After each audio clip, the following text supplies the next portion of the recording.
Ogunlesi is an award-winning entrepreneur, a well-known designer, a business leader, public speaker, and a philanthropist. She is the founder of the Gatimo Group of Companies, the parent company of Gatimo Apparel, one of Nigeria's top garment manufacturing companies. She also serves as the creative director of Rough and Tumble, Africa's leading luxury children's clothing business. Adenike's other initiatives include the I Share Cause I Care Foundation, dedicated to raising children's awareness of the benefits of sharing and caring for society through community engagement, and the Betty O School of Fashion, a garment training institute that provides young people, particularly women, with practical skills in garment making, the business of fashion, leadership and entrepreneurship skills, as well as the ability to influence and drive change. Ladies and gentlemen, please welcome Adenike Ogunlesi. Thank you very much. Good morning, distinguished ladies and gentlemen. I'm very happy to be here with you all to celebrate the International Women's Day today. The bigger theme is gender equality for a sustainable tomorrow. And the sub-theme is that we all want to break the different biases. Let me begin by thanking the MD, Mr. Tony Opanachi, and the entire management team of the Development Bank of Nigeria for giving me this invitation to share a few of my insights on this subject. While we thank the entire world for the conscious recognition of our political, economic, social, and cultural achievements as women, it's important to note that this job is a lifestyle. It's a way of life for us women every single day. So every day is International Women's Day. 365 days in a year is International Women's Day. It doesn't belong to one day because the job is a 24/7 job. My story doesn't begin with me, so permit me to take you to the foundations of my life as I reflect and share with you this morning. I asked for some pictures to be brought. I don't know if you can share one of them. Lola Day. Yes? Have you got them? Okay, she didn't get them.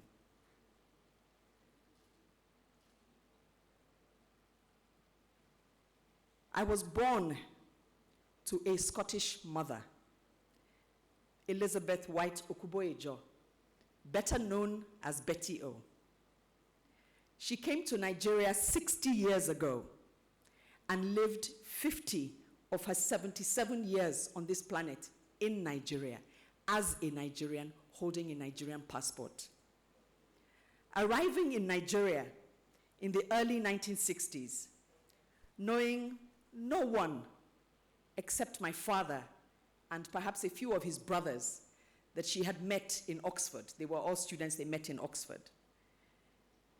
She began an exemplary life of adventure in Nigeria.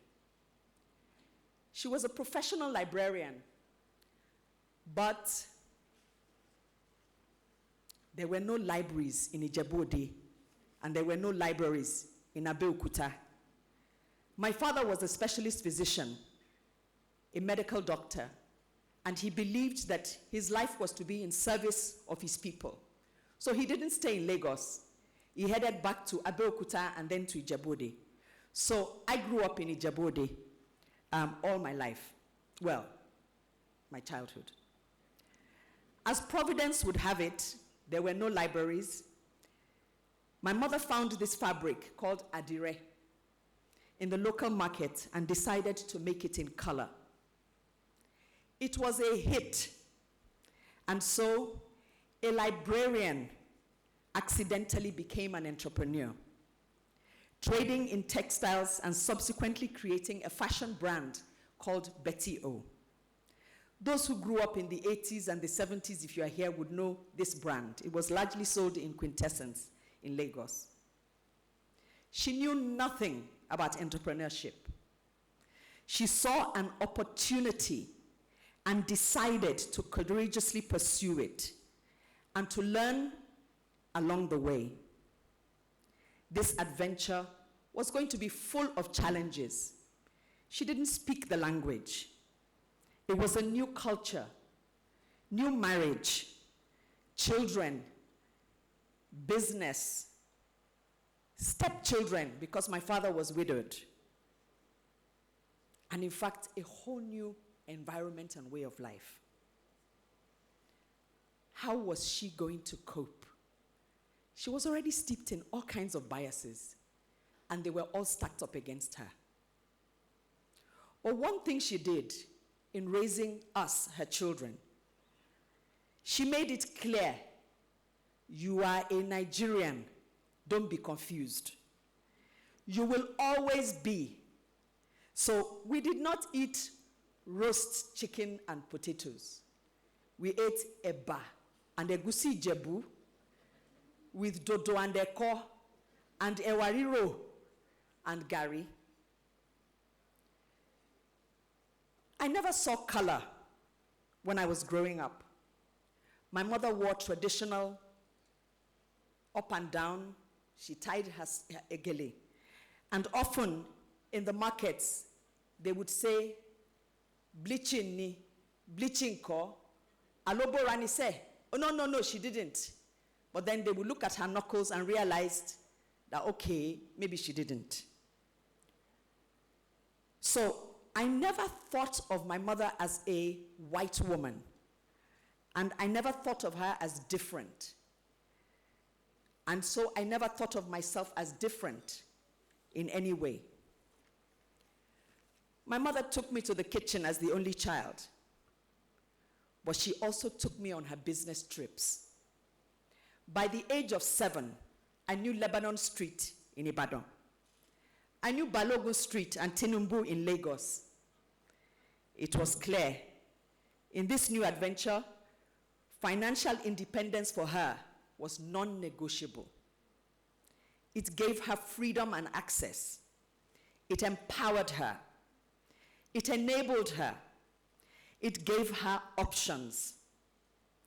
It gave her choice, and most importantly, it gave her the power to decide what she was going to do with her life and what she wanted and what she was going to make, regardless of where she came from.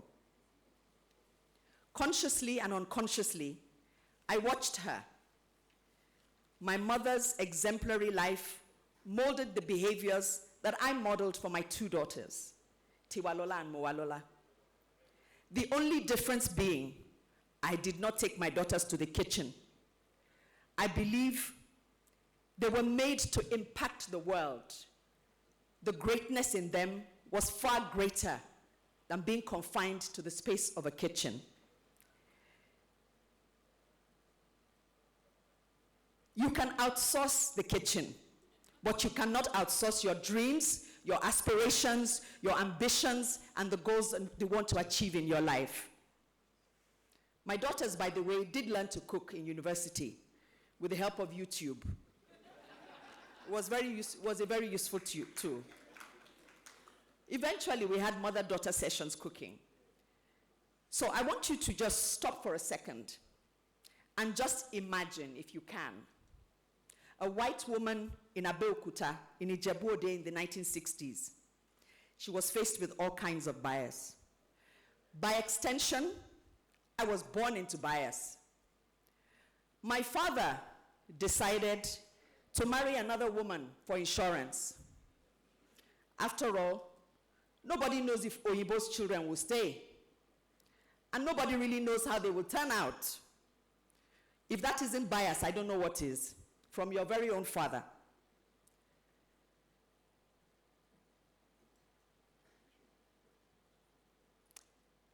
I was called Oyibo Pepe. I was called white like the tablecloths, even though it's so far from the color of my skin. I was called yellow, madam, like over your kaftan, even though it's nowhere near the color of my skin. So to white people, I was black. To black people, I'm white. Is that not bias? Oh my God. So I'm not white, I'm not black, and yet my skin color is the most coveted skin color in the entire world, where companies are making billions in dollars in lightening creams and in, you have the picture. Okay, no, it's not this one. It's the one of my beautiful mother. They showed it already. Okay, I didn't know. So, this is my beautiful mother. My mother dressed like this, even though she was Scottish. So I grew up never thinking my mother was a white woman, because this is how she dressed all my life. So, dark people want to become fair, and white people bake themselves in the sun to become my skin tone. So you can imagine that very early on in my life, the song Oyibo Pepe was very annoying. And so I became very conscious at a very early age of my identity and who I chose to be. It was important for me to get clarity in all the areas of my life, to be clear on who I chose to be, not who anybody else defined me as, but who I chose to show up as. So I defined myself in service to humanity with my gifts. I refined and redefined this until I was in alignment in the different parts of my life, and they began to integrate in such a way that they served me and the things that I chose to achieve in my life. My career, my spirituality, my family, my health and fitness, my learning and development, my desire to grow wealth, unapologetically to grow wealth as a woman, to own property as a woman, unapologetically to own wealth as a woman. Myself as a full, overflowing human being who just happened to be a woman. My life is about service, so it's defined as a limitless life. And I believe that this is what all women, all human beings are called to live, a limitless life. I am a woman on a mission, so I defined myself. I am a force for good. I am light. I am capable. I will financially empower myself unapologetically. I am investing in my personal growth. I am building myself mentally, emotionally, and physically. My reputation is what I think of myself, and this is more important than what anybody else thinks of me. I live a life that is principled and based on values. I am a woman of conviction, never one of consensus. I am an enabler, a resource allocator.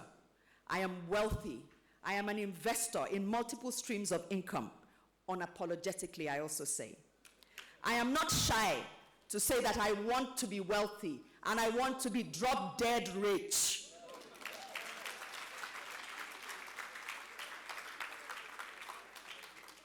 My platform from which I serve that impacts the lives of so many people is a mission, not a job. There's no giving up on a mission. The mission must be accomplished. This is the power we all possess as human beings, regardless of our gender. And indulge me one more time. Just stop for a second, for a moment. Just think of yourself, not as a woman or as a man, but just think of yourself almost like a spiritual void, if you can. When you do, you connect with the awesomeness and the greatness that lies within every single being that is brought to this earth, with a gift that is meant to impact and move the world forward. It's way bigger than your gender. But we have all been socially conditioned to believe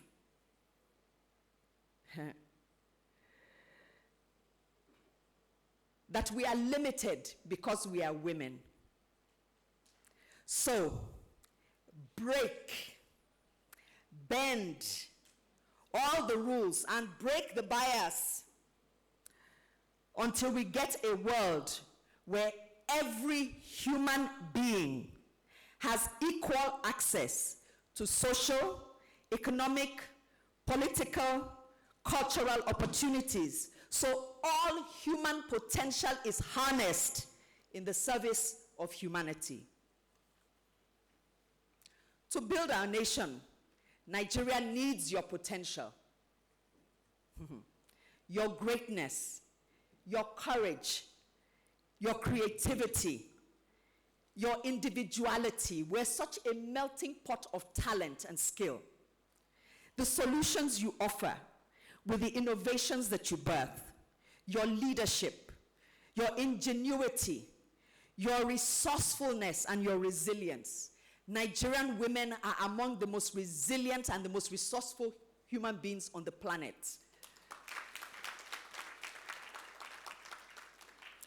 At this point, I will say, if there are any government officials here, this potential cannot be ignored.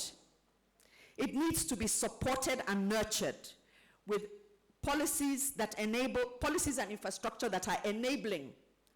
MSMEs need affordable financing options that are less bureaucratic. They'll ask you to bring if you can find your great-grandmother's hair, bring it, because you want to borrow money from the bank. We need to move away from that. I wanted to borrow money from the bank. The picture of the building that you saw, so it's a trajectory. If you start with the pictures, I'll show you again. I don't even know who I'm looking at.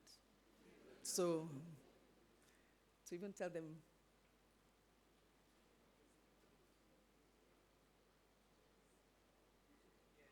So, this is where Rough and Tumble started. The back end of Mende.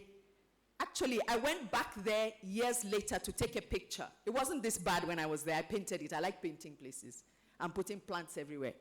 But this is where this dream, this seed was planted, and this is where it started. But I did not let this environment define me or keep me small. And so from here, I moved to the next picture. Actually, there's a smaller picture between these two. I just can't find it. But this, somebody said to me, are you mad to take a whole house in GRA to sell children's clothes?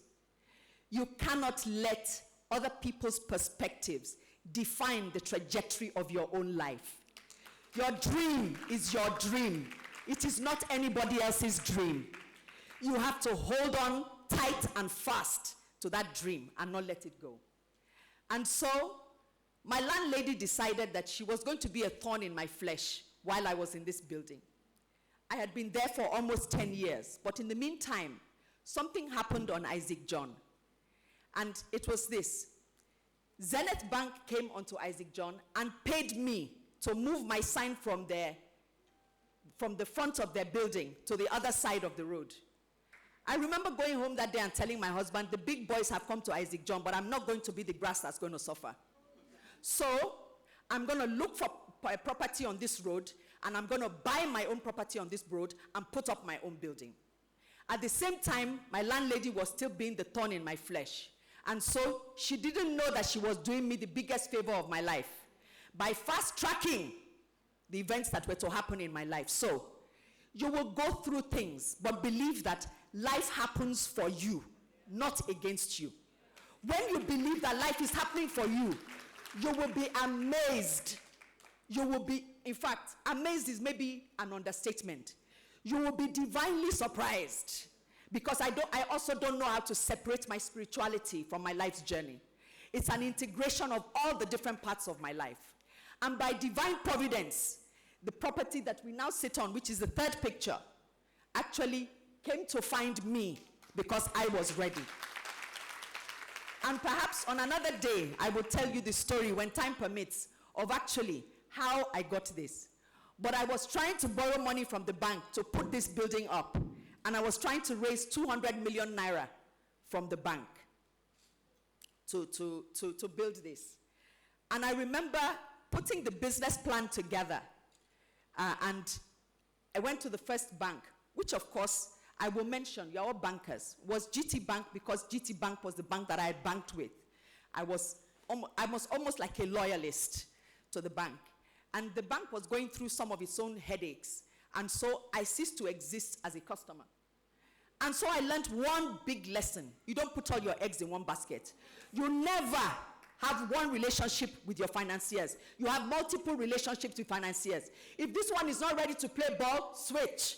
Don't even think about it. Just move on. Just get yourself ready and just move on. You don't need to play games, because what? You are not here to play games.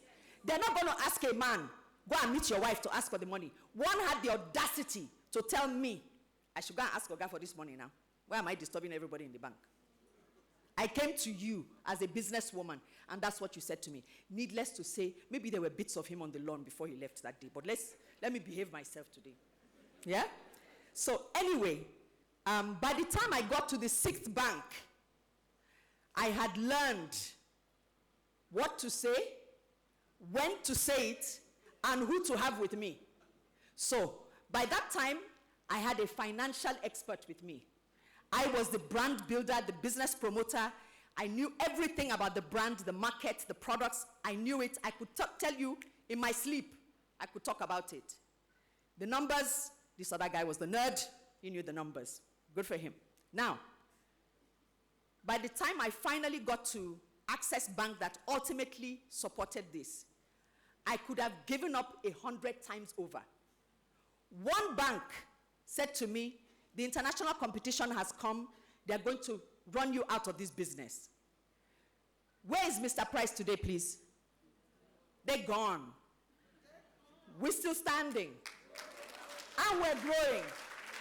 Yes? So, nobody, and that's why I say I live a limitless life. Nobody has the right to put a limitation on my life. It's mine. It's my journey. It's my dream. And so it is with you.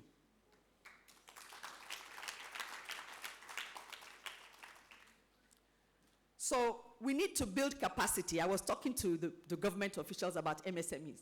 Or maybe I should be talking to the bank about MSMEs and how you will support all the beautiful women that are here. So we need to build capacity and empower people with skills that will impact lives and create the much needed jobs that we have in Nigeria. MSMEs are key drivers of industrial transformation and development. And so it's very important. They're very pivotal and critical to the economic growth of any nation. My entrepreneurship journey started in women's clothing and ended up with Rough and Tumble. It started with very little. From the boot of my car, that was my first store. Using what I had to get what I want. Not having much money stretches your creative juices. You become so creative that you surprise yourself. When your budget is limited, you do amazing things. You become very astute at it. This was nothing but an idea. But I went to a bazaar one day. And in that bazaar, I sold over 100,000 naira's worth of clothes, and I took 115,000 naira's worth of clothes there. I knew that day that I was in business. My intuition, something we women have but must learn to harness, told me there was service needed here. If I create value, I will receive value. I created a logo and started working on the products and all the different things that were to become the Rough and Tumble brand as you all know it today. I knew nothing about retail, nothing whatsoever, but I was determined to learn. I signed up on every single course because learning and development is one of my values, and it is a very high value. Your business is never going to grow bigger than you. It's never going to grow bigger than what you know. So you must open your mind and begin to learn. I loved what I do. And more importantly, I was on a mission to prove that as Nigerians, we were capable of quality and excellent standards. Rough and Tumble was going to be number one, and I'm proud to say it still is. We started to get calls to open in Abuja, open in Port Harcourt, in Ibadan, more stores in Lagos, and we started to expand, and we deployed technology as the backbone of the business. Along the way, I had my fears. I had my doubts. I'm human, and that's the real thing about us. The thing is, how do you respond when they happen? Do you react? Or do you step back from it and know this is but for a moment in the history of my life. It cannot and it will not define me for the rest of my life. And so, based on that, you make a decision. You make one decision at a time to move forward, one day at a time. And the impact of this usually is quite amazing. Yes, I made mistakes. I'm human. I don't have all the answers. I opened a store, for example, in Ilorin, and it was a major disaster. I was trying to follow the ShopRite model, that if people are going to the supermarket, there will be a small elite group of people who could afford the clothes. Unfortunately, it didn't work out that way. And very quickly, we closed the store and moved on. You must learn to cut your losses. It's got nothing to do with your ego. Just cut it and move on. Our brand is customer-centric. We're obsessed with the customer and making kids happy. We're not afraid to invest in people. They are the bridge between our products, our services, and our consumers. We have customers, the parents. We have consumers, the children. I learned the language of money, how to make money, and this is something that we all learn. We learn how to make the money, but the secret is in keeping and multiplying it. I'm not afraid of debt. Taking loans makes you super focused and disciplined. All the nonsense falls away when you know that you live by your values, and when you owe, you pay. It is a matter of principle. It's not a matter of lifestyle. It is a matter of principle. You owe, you pay, and you do whatever you need to do to pay. I learned nothing is impossible for me. I can see the invisible. I believe in the impossible, or what appears to be impossible to others. And I trust the unknown. Nobody knows what tomorrow holds, but tomorrow always comes. And it usually comes now, today. To anyone starting a new business or trying to grow a new business, focus first on growing yourself.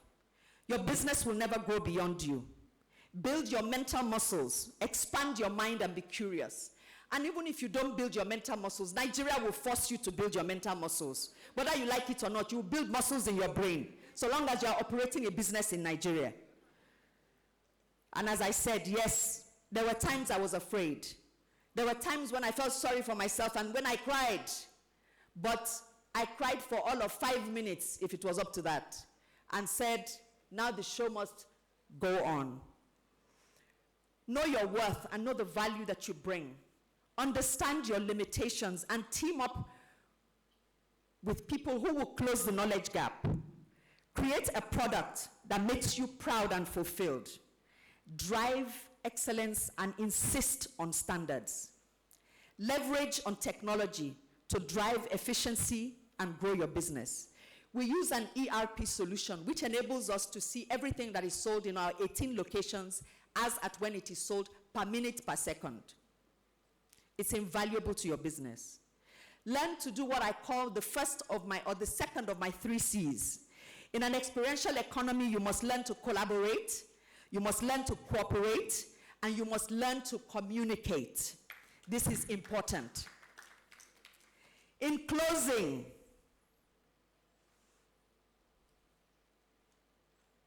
my lessons came with different seasons, with the different seasons of my life.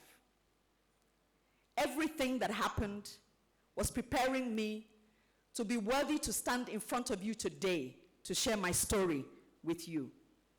Was preparing me for this moment in time. So, whatever it is that is happening, I know that we all tend to say Nigeria is a very difficult country. But guess what?